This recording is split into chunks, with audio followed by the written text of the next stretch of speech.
السلام علیکم، میں ہوں رضوان اشرف۔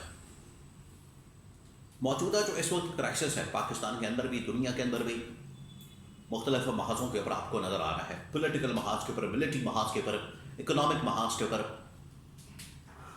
اور اوپر سے یہ نیا کھاتا پچول کا اس محاذ کے اوپر جو آپ کو نظر آ رہا ہے معاملہ۔ اب ہر ملک کو اپنی اپنی فکر پڑ گئی ہے، ہر ملک، کوئی بھی ملک ہو، امیر سے امیر ملک بھی ہو، غریب سے غریب ملک بھی ہو، ان کو اپنی اپنی فکر پڑ گئی ہے۔ ایسے میں یو اے ای کی جانب سے پاکستان کے اندر رکھے گئے ڈپازٹ کے طور پر پیسے تقریباً کو $2 ارب مانگ لیے گئے ہیں، واپس مانگ لیے۔ انہوں نے کہا کہ یہ $2 ارب ہمارے واپس کرتے ہیں، اور اس کا فیصلہ بھی ہو گیا۔ پاکستانی میڈیا نے، جیو نیوز نے اس کو باقاعدہ کنفرم کر دیا، وہاں پر خبر چلوا دی گئی کہ پاکستان نے ڈیسائیڈ کر لیا، فیصلہ کر لیا کہ یو اے ای کا جو $2 ارب انہوں نے لیا تھا اور اس کو ڈیلے کرنے کے لیے، نیگوشیٹ کرنے کے لیے ایک اہم ترین شخصیت ہے پاکستان سے دورہ بھی کیا یو اے ای کا، اور وہ ناکام ثابت ہوا۔ یو اے ای آخرکار اپنی ڈیمانڈ کے اوپر، اپنی فرمائش کے اوپر، اپنی شرط کے اوپر ڈٹا کہ نہیں، میرے $2 ارب واپس کریں۔ اب یو اے ای اسٹیج پر کیوں آیا؟ اس کے بعد اب سعودی عرب بھی ڈیمانڈ کر رہا ہے، چائنا بھی ڈیمانڈ کر رہا ہے، تو پاکستان اب چاروں طرف سے گر گیا۔ یہ ہے ان کی نالائکی، نااہلی، ان کی گورننس، اکنامک محاذ کے اوپر ان کی صورتحال اور ان کی کارکردگی۔ عمران خان کے دور کو آج بھی لوگ یاد کرتے ہیں، انٹرنیشنلی بھی عمران خان کے متعلق بات کرتے ہیں۔ 3-4 بڑی خبریں ہیں ڈائریکٹلی پاکستان سے نہیں، پاکستان کی خود مختاری سے، پاکستان کی سلامتی سے۔ لیکن جہاں تک پاکستان کی بات ہے، پاکستان کی خود مختاری کی، پاکستان کی سلامتی کی، تو اس میں تو کوئی شک نہیں، پاکستان کے ساتھ ہے۔ لیکن اس حکومت کی نااہلی، نالائکی کی وجہ سے، اس حکومت کی جو پور پرفارمنس ہے اس کی وجہ سے پاکستان کو بھی خمیازہ بھگتنا پڑتا ہے، اور پاکستان کی عوام کو بھی خمیازہ بھگتنا پڑتا ہے۔ ہوا کیا ہے؟ 3-4 سال ہو گئے ہیں اس گورنمنٹ کو حکومت میں آئے ہوئے، اس رجیم کو، نون لیگ پیپلز پارٹی کو۔ اس دوران انہوں نے یو اے ای سے پیسے لیے، سعودی عرب سے پیسے لیے، چائنا سے پیسے لیے، اور ممالک سے پیسے لیے۔ خواب تو یہ دکھایا گیا تھا کہ جیسے یہ اب حکومت بن گئی ہے تو اس کے بعد پاکستان کے اندر ڈالرز کی بارش ہوگی، ریل پیل ہوگی، پیسہ آئے گا، لوٹ مار شروع ہو جائے گی، اننی پڑ جائے گی، اور ترقی اور خوشحالی ہوگی، دودھ اور شہد کی نہریں بہیں گی، پتہ نہیں کیا کیا بڑے بڑے خواب دکھائے گئے، بڑے بڑے دعوے کیے گئے، بڑکے ماریں گے، پتہ نہیں کیا کیا کیا گیا۔ حالت یہ تھی کہ پورا کا پورا ملک ادھار کے اوپر چلایا جا رہا تھا، آئی ایم ایف سے لے کے ورلڈ بینک سے لے کے you a E, Saudi Arab, China, ہر ملک سے ادھار پکڑ کے بیٹھے ہوئے تھے۔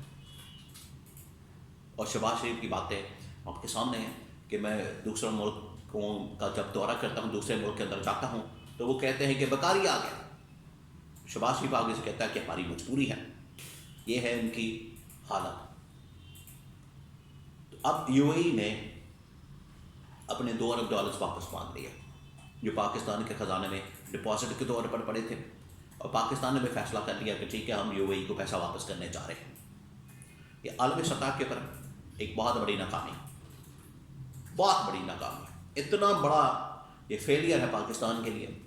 ایک تو آپ نے ادھار کا پیسہ اپنے خزانے میں رکھا $2 ارب، اس کے اوپر بھی سود، اس کے اوپر بھی انٹرسٹ پے کر رہے تھے تقریباً کوئی 6 سے 8%۔ تو آپ حساب لگا لیں، صرف $2 ارب رکھنے کا کتنا پیسہ آپ کو ریٹرن کرنا پڑا تھا۔ دوسرا، اب سعودی عرب سے جو پیسہ پہلے لیا گیا تھا ڈپازٹ، وہ اس نے واپس مانگ لیا، انہوں نے مزید کی ڈیمانڈ کی تھی۔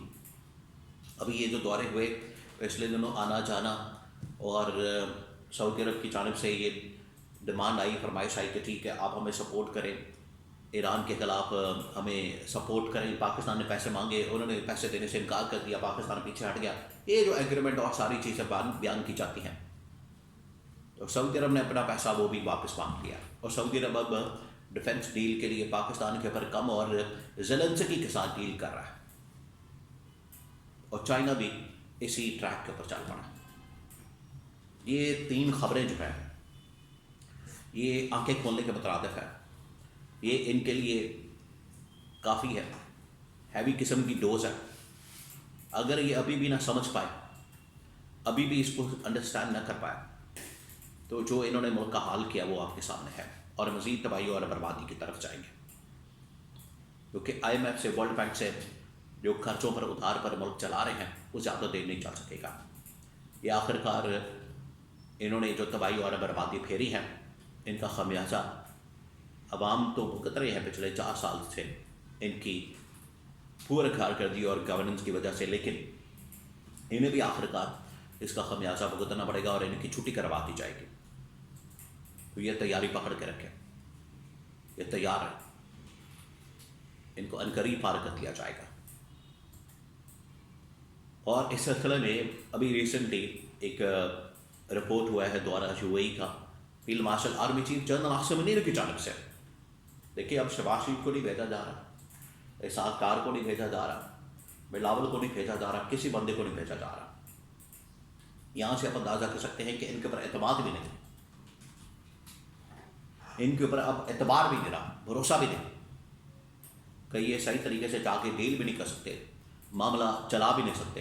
اتنی ان کے اندر فہم و فراست بھی نہیں ہے, انڈرسٹینڈنگ بھی نہیں ہے, سمجھ بوجھ بھی نہیں ہے.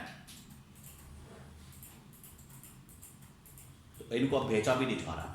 اسٹیبلشمنٹ خود گئی, انہوں نے جا کے یو اے ای کے ساتھ, اس سے پہلے سعودی عرب کے ساتھ, اور اب چائنا کے ساتھ یہ بھی دورہ کروایا گیا, ان کو بھیجا گیا. اب چائنا اپنی ڈیمانڈس کر رہا ہے, افغانستان کے متعلق وہ بات کر رہا ہے, اپنے پیسے واپس مانگ رہا ہے.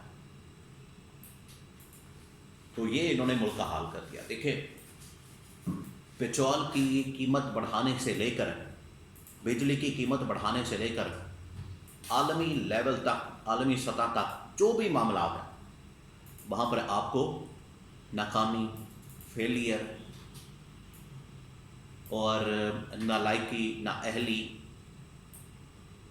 اور تباہی اور بربادی نظر آتی ہے. یہ انہوں نے ملک کا حال کر دیا. اور لوگ عمران خان کو یاد کرتے ہیں پاکستان کے اندر بھی, انٹرنیشنلی بھی, کہ جو لیڈرشپ اور جس طریقے سے عمران خان نے دنیا کے ساتھ ڈیل کیا, اسرائیل کے ساتھ, امریکہ کے ساتھ, ان کو جواب دیا, ان کو کرارا جواب دیا. یہ پاکستان کے اندر شہباز شریف نہیں کر سکا. شہباز شریف تو اسی چکر میں بیٹھا رہا, وہ کام چک کے رکھنے کا, اس کا کوئی نتیجہ نہیں نکلا. کوئی بھی ملک آپ کو اس طرح سے ڈیل نہیں کرے گا, اس طرح سے بات نہیں کرے گا, اس طرح سے آپ کے ساتھ معاملہ نہیں چلائے گا جو ان لوگوں نے کیا ہے. تو یہ جو ڈیولپمنٹس ہوئی ہیں, اور ان کی جو ڈیمانڈ تھی سعودی عرب کی, یو اے ای کی, چائنا کی, اسٹیبلٹی سے مراد پاکستان کے اندر عمران خان کی رہائی اور آزادی کی, جب یہ اس کے اوپر کام نہیں کریں گے تو آخر کار یہی پھر نتیجہ سامنے آئے گا.